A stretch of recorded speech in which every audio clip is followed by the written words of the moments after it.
ang mga resibong nakalap ngayong hapon. Sa cellphone video na ito, nakuha sa loob ng isang bahay sa Caloocan City noong August 22. May salo-salo ang isang pamilya, ang birthday celebration. Naunsyamin nang dumating ang isang babaeng bisita na hindi raw imbitado. Maya-maya pa, sinita ng babae ang mga nakaupo sa kapagkainan. Yung babae mo, ulos na kayo dito. Walang hiya kayo. Buong pamilya mo. Niloloko ako, lahat-lahat. Ang babae sa video na si Maria Rudelin, siya pala ang legal wife ng lalaking nasa video na si Charlon. Ang mga kasama ni Charlon, ang kanyang mga magulang at isang babae na itinutuloy ni Rudelin na other woman ng kanyang asawa. Oh no! Happy birthday no more! Nang magtayuan sina Charlon, dito na nag-abot sina Rudelin at kasalukuyang karelasyon ng dati niyang asawa.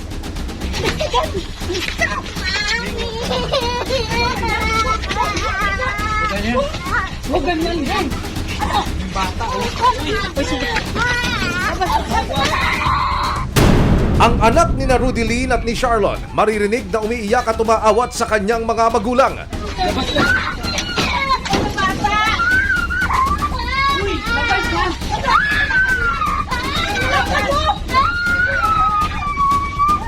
Ano nga ba ang punot dulo ng insidenteng ito? Bakit nga ba tila na-etsyapwera si Rudelin sa family gathering na ito? Isang notorious na grupo, 3 dekada nang sangkot sa pangingidnap.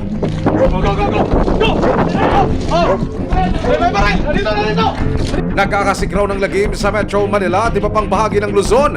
Isa sa mga leader, tinaguri ang top 5 most wanted sa buong bansa. Pero malapit na raw matuldukan ang kanilang operasyon kasama ang resibo. Sinalakay ng higit 100 operatiba ng Philippine National Police o PNP ang sinasabing kuta ng Kidnap for Ransom Group sa Laguna. Ano ang kanilang madadatnan?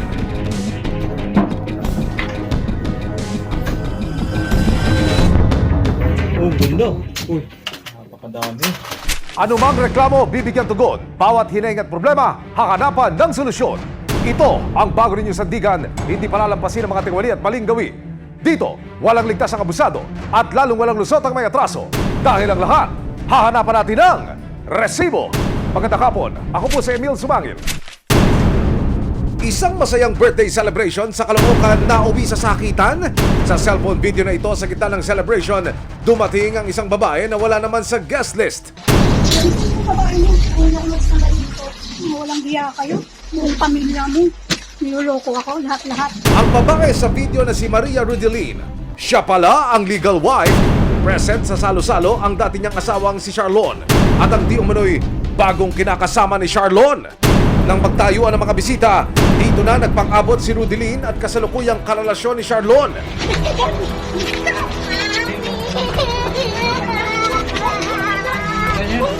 Huwag ganyan yan. Ano? Bata. Ang anak ni Rudelin at Charlon maririnig na umiiyak at umaawat sa kanyang mga magulang.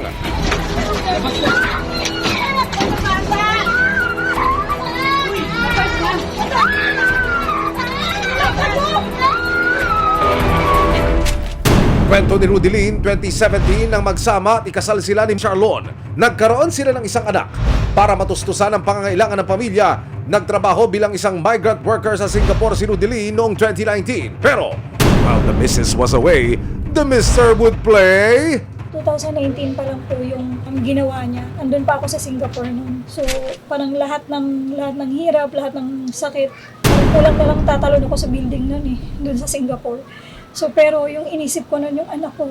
Kasi nasa kanila 2022 nang bumalik ng Pilipinas si Rudelin at nagdesisyon daw siyang makipagbalikan sa asawa. Nagbalikan kami. Yung sakit na hindi madali sa akin. Pero si Charlon tuloy daw sa pakikipagkita kay number 2. Last year, tuloy na siyang umalis sa amin. So, hindi na siya bumalik. Hindi siya nagpaalam sa akin. Talagang dumiretso na siya dun sa babae niya. Ang pakiusap daw ni Rudelin, wag na wag ipakilala sa kabit ang kanilang anak. So nakiusap ako sa kanila na wag lang ipakilala yung anak ko, wag lang dalhin doon sa bahay ng kabit niya. So, ang nangyari kasi parang wala lang, dinedma lang nila lahat yun, parang wala na. Ginawa na nila akong patay, ginawa nila yung loob ng anak ko, hindi pinakilala dun sa babae. Parang nasagad na kasi ako, kaya umabot sa point na ganito. Pero umabot na raw sa sukdulan ang pagtitimpi ng legal wife. Abangan mamaya saan hahantong ang salpukan ni na legal wife at number 2. Nahuli ko po sila ng kabit niya, ay yung babae niya mismo doon sa bahay namin. Dumating po ako doon, nagkaroon ng komosyon. Walang hiya kayo. Buong pamilya mo. Niloloko ako.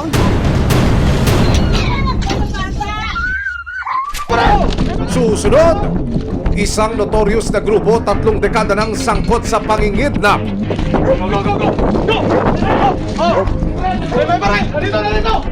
Kasama ang resibo, sinalakay ng higit 100 operatiba ng Philippine National Police o PNP ang sinasabing kuta ng Kidnap for Ransom Group sa Laguna. Ebidensya, resibo, walang lusot ang may atraso. Ebidensya, resibo, walang lusot ang may atraso. June 4, 2022, dalawang magpinsang Chinoy o Filipino-Chinese ang dinukot sa Tondo, Maynila.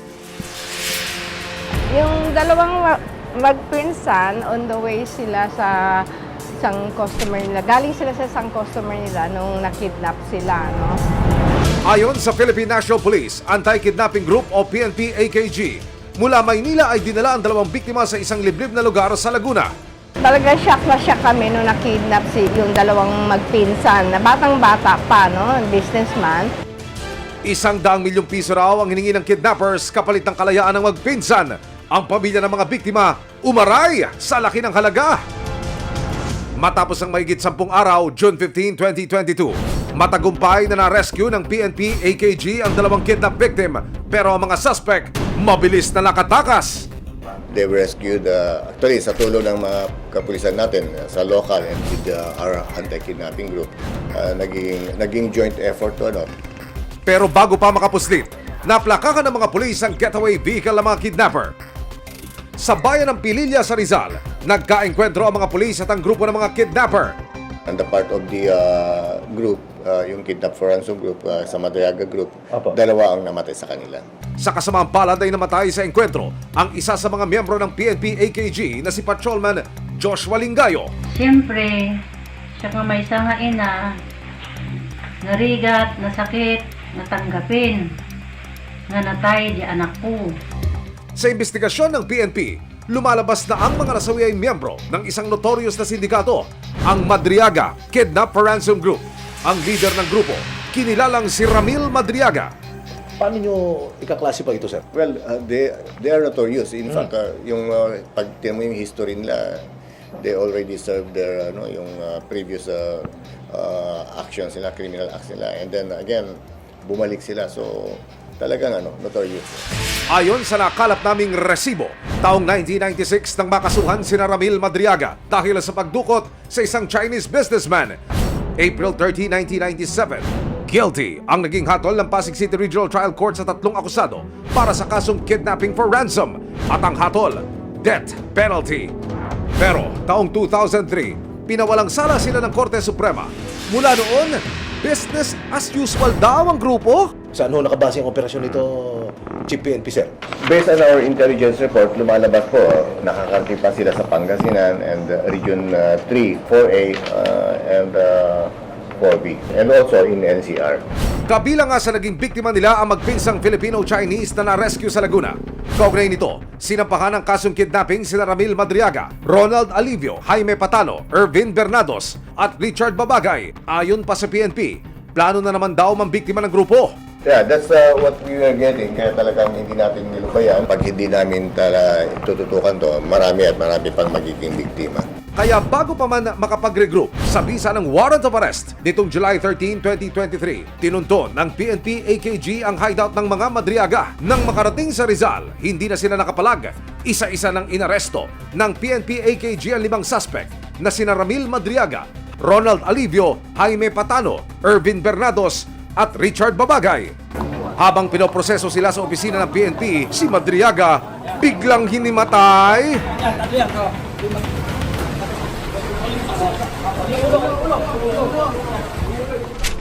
Susunod!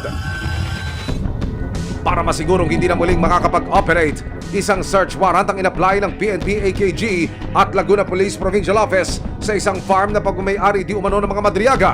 Dahil sa loob daw ng farm, Oh, gundo. ang mga nakatanim, sari-saring armas.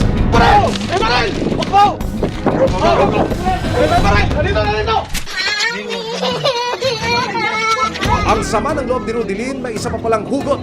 Ang ex niya kasing si Charlon, hindi raw sumusunod sa napagkasundo ang sustento. Kung saan-saan sila pumupunta ng babae niya. May trabaho ako, oo, pero yung tipong ako lang yung nag-aalaga, ako lang yung nag-aasikaso ng anak ko. May ebidensya, resibo, walang lusot ang may atraso. May ebidensya, resibo, walang lusot ang may atraso. Isang farm sa Pangi, Laguna, mga armas nga ba ang nakatanim? Hideout daw kasi ito ng isang kilabot na kidnap for ransom group. Sa bisa ng isang search warrant, susugod ang nasa higit 100 operatiba para bungkalin ang katotohanan.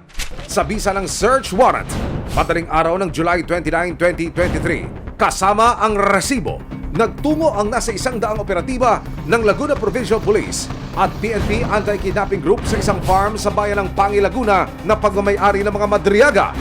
Ang mga nakatanim daw dito, mga armas, delikado. Ibig sabihin, GPNP, itong farm na ito hindi lang basta farm, kundi para safe house. Lumalabas po, talagang pag tinan mo yung profile, talagang mahirap pasukin. It's 8 kilometers away from the road.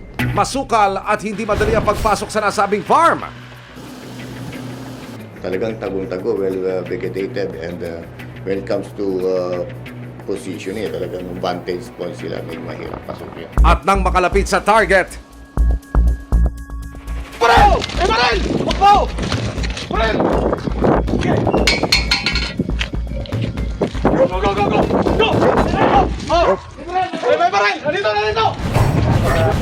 agad pinadapa ang gwardya ng farm na nakilalang si Jonathan Arante. Nakuha kay Alan ng isang automatic rifle. Sa bahay, Ikaw ba si Edwin Prestado? inihain ang search warrant sa caretaker ng nasabing property na si Edwin Prestado. Meron kaming search warrant laban sa iyo for violation of RA 10591 o pag-iingat ng mga hindi lisensyadong baril. Matapos ipaliwanag ang pakay, nag-umpisa ng maggalugog ang Laguna Police at AKG. Unang ginalugad ng mga pulis ang sala ng bahay.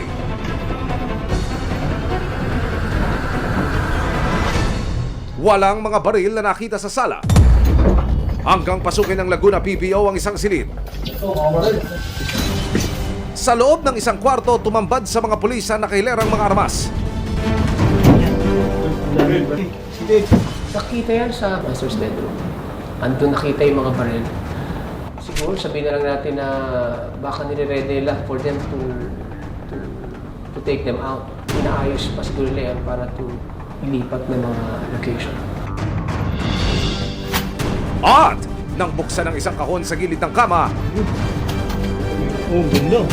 maging ang mga pulis napanganga sa kalidad ng mga baril na nakuha. Meron pa silang submachine gun, they're using a scope and silencers. Farm ba ito o armory? Based on that, you cannot take them lightly. Talagang malaking grupo to, hindi sila ordinaryong grupo. High profile ang kaya nilang i-operate.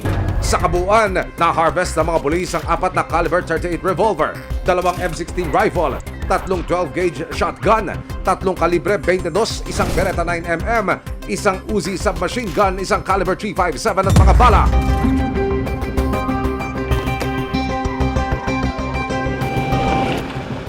Kasalukuyang nakapiit sa Laguna Provincial Police Office ang mga nahuli na sina Alan Lauranciano Guevara, Edwin Prestado at Jonathan Arante. Naharap sila sa kasong illegal possession of firearms and ammunition. Pero ang depensa ng mga nahuli, Ako kasi tagapakain ng mga aso doon lang. Kaya yun, nandoon ako. Alam ko lang, ganyan. Uwi na ako, ma'am. Wala po akong alam. Kasi kung may alam po ako, hindi na ako lumapit doon.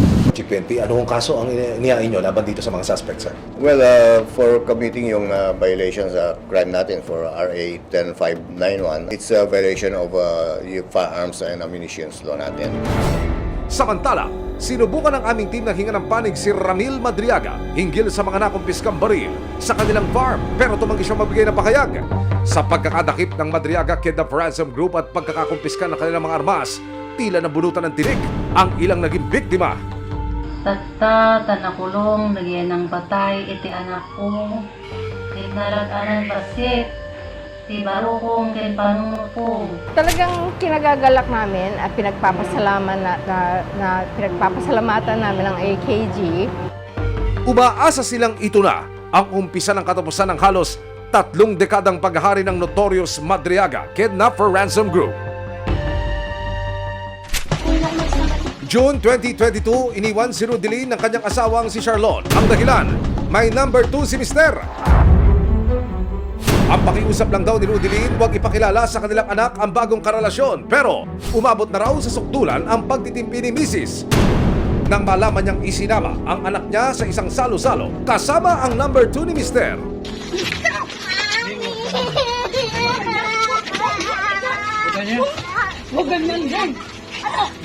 Nahuli ko po sila ng kabit niya, ay yung babae niya mismo doon sa bahay na magkasama sila. Ayun, dumating po ako doon, nagkaroon ng komisyon, nagkaroon ako ng mga galos, yung mga pasa. Dahil na rin po doon sa pang-aawat nila na para maprotektahan ng talaga yung babae. Ang mga magulang ni Charlon tila kinukonsiti pa raw ang pangangaliwa ng kanilang anak. So ang gusto kong mangyari is makulong sila, and then yung full custody kasi ipa-file ko pa yun sa DSWD kasi yung full custody ng bata sa akin. Noong gabi ring iyon, nagtungo si Rudelin sa presinto para ipablatter ang nangyari. Ipinakita niya ang mga galos na natamo raw niya mula sa dating asawa. August 22, inireklamo niya yung kanyang asawa dahil daw pumunta siya doon sa bahay ng kanyang DNA, nakita niya nandun yung kanyang asawa at yung kanyang kinakasama yata. Naglato na po siya at ang gusto niya sanang mangyari, sampanan ng kaso. Sabi ko, mas maganda kung dumirekta na siya ng pang-lawyer para at least kahit pa paano meron na siyang paunamaanuhan kaysa maunahan pa siya ng lalaki. Pero ang sama ng loob ni Rudelin may isa pa palang hugot. Ang ex niya kasing si Charlon hindi raw sumusunod sa napagkasundo ang sustento. Kung saan-saan sila pumupunta ng babae niya. May trabaho ako, oo, pero yung tipong ako lang yung nag-aalaga, ako lang nag-aasikaso ng anak ko. So yun, kaya nakapag-decide ako, nireklamo ko siya sa barangay para manghingi ng sustento. So ang usapan, June, magsisimula siya magbigay, kaso hindi siya nagbigay. And then, nakapagbigay lang siya July ata, pero yung mismong amount na pag-usapan namin, yung agreement namin sa barangay na 5K, hindi natupad yun. So 1.5 lang, tapos 1K, ganun. Pinayuhan daw ng Violence Against Women and Their Children o VAUSI desk ng barangay si Charlon na subukan makipag-ayos kay Rudelin. Sabi ko dun sa respondent, kung ako sa'yo hanggat maaga, makipag-usap ka na dun sa asawa mo dahil siya'y maraming ebidensya, hanggat maaari suyuin mo siya.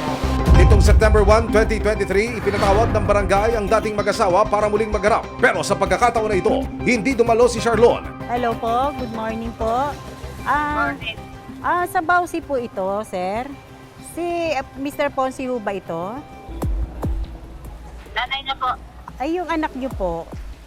Sana para magkaroon na po sila ng pag-uusap ng asawa niya. Gusto rin naman namin po yan, pero kung ngayon po, andito kasi ako sa may Arpapa Sana schedule na lang, ma'am. Dapat magkakaroon tayo dito ng pag-uusap sa barangay. Kasi kung hindi po, ay sa ano na sila mag-uusap siguro, sa korte na. Pwede kami makipag-usap, basta lang wala. Hindi kasi nasabi kung ano kasi yung araw at oras eh. Ang layo ko pa naman na ano. Ma'am, kasi po hindi po naman pwedeng kayo ang mag-aano sa amin kung hanggang kailan ninyo gusto, ma'am. Kasi ang client ko ang naiipit dito, ma'am. Pero bago matapos ang araw na iyon, nagpasya si Charlon na magbigay sa resibo ng kanyang panig. August 21, yun nga po yung birthday ng tito ko galing Singapore. Tapos ang kwento kasi sa akin, may marites na nakakausap si Rudelin. Kaya bigla siyang sumugod doon. Ang pinapalabas nila doon sa post nila na pinagtulungan daw siya. bakit naman po siya pagtutulungan? Welcome naman siya dun sa bahay anytime dahil nandun nga yung anak namin. Ang usapan po kasi dun, 5K monthly. Tapos, sabi ko naman dun, pwede partial. Siyempre, pinsenas katapusan para mabuo yung 5,000. Tapos, nung time kasi na nagkaroon kami ng kasulatan nun, wala pa akong trabaho. Though, kinukulang man sa cash, pero nagbibigay talaga ako kahit pa paano pang grocery. Ang buwelta pa ni Charlon, mukhang frame up o panggugulo lang daw ang pakay ni Rudeline noong gabi na iyon? Ayaw ko sa nangyari itong 21 kung ba't ganun yung ginawa niya. Tsaka, bakit siya nagsinungaling sa mga post niya na sinaktan siya. Naintindihan ko kung may galit siya sa akin pero di ko maintindihan yung ginawa niya pati sa magulang ko na ganun. Ang mga paliwanag at pakiusap ni Charlon, hindi tinanggap ni Rudeline. Kaya naman ang legal wife, nagpa siya ng ituloy ang paghahain ng reklamo. Humingi ng legal advice para po sana makapag-file ng case din sa asawa ko po. Sinamakan siya ng resibo na magtungo sa Public Attorney's Office o PAO para ihain ang kanyang reklamo laban kay Charlon sa paglabag sa Anti-Violence Against Women and Their Children Act of 2004. Meron ka bang ebidensya? Yun nga, naaktuhan ko nga silang dalawa doon sa picture bahay. ka. Ha? May picture ka. Meron ba akong video mo? Ayun pala naman ito. Maging ang hindi pagbibigay ni Charlon ng sapat na sustento para sa kanilang anak, isinama na ni Rudeline sa kanyang reklamo. Pwede siyang humingi ng sustento. Sino ang pwedeng humingi? Yung anak nila plus yung misis. Kasi kasal pa sila. Yung pagbibigay ng sustento, dalawa ang tinitimbang dyan ng korte. Yung pangangailangan nung humihingi ng sustento at yung financial capacity nung hinihingan. So hindi yan automatic na half. So kung makipagrelasyon naman siya sa ibang babae, kasal pa rin sila, di ba? Kung hindi sila magpa-file ng annulment, then pwede pa rin siyang kasuhan under VAUSI for marital infidelity. Pagdedesisyonan ng korte ang usapin tungkol sa sustento ayon sa Republic Act 8369 o Family Courts Act of 1997. Okay naman po, may nag-assist sa akin. Then, may attorney na din po. So, ang process na po yung pag-file ng case. Walang lusot ang may atraso. Ipagtanggol ang api, iwaksi ang tiwali. Sama-sama nating ituwid ang tiwali at baluktot. Itakwil ang maling gawi at modus na bulok. Walang ligtas ang abusado at lalong walang lusot ang may atraso. Dahil ang lahat, hahanapan natin ng resibo. Hanggang sa muli, ako po si Emil Sumangit. May aksyon, may ebidensya, resibo. Walang lusot ang may atraso.